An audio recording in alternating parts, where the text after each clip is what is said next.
I first started an MRI fellowship program back in the late 1980s when I was at Cedars-Sinai Medical Center. I was the first director of MR there and was there when we installed one of the first MR scanners on the west coast of the United States.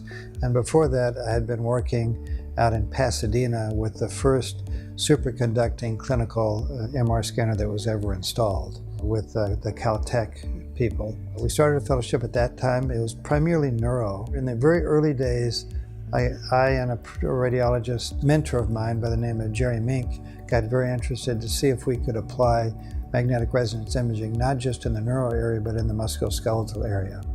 And we did the first studies with an orthopedic surgeon by the name of Jim Fox, showing that MR was very accurate evaluating the structures in the knee.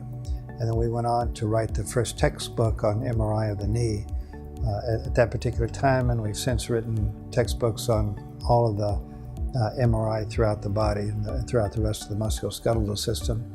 And we've published over 100 papers in the scientific literature on the use of MR, specifically in the area of musculoskeletal system and orthopedics. But at that time, I started the first fellowship program, and I've continued to have a fellowship program. Over time, it's morphed from neuroimaging and MRI imaging program to primarily a musculoskeletal program, which is kind of where my research interests have evolved since the late 1980s. We've had a fellowship program here at RadNet for roughly the last 18 years, and it's been primarily in orthopedic imaging.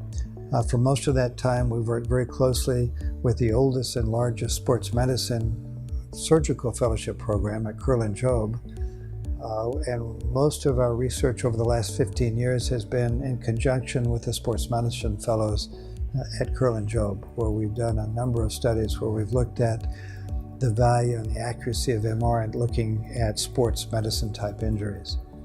The advantages to RadNet is that it keeps the radiologists at all levels in RadNet, in the musculoskeletal space anyway, involved in active research.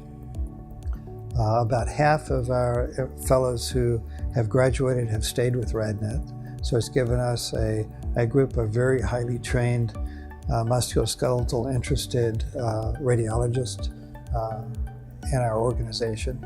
So all of our musculoskeletal readers, with very few exceptions, have MSK fellowship training, and we continue to work on a weekly basis with the fellowship program at Crues and Job, and I think that's very beneficial to keep us up to date on the latest advancements in orthopedic surgery.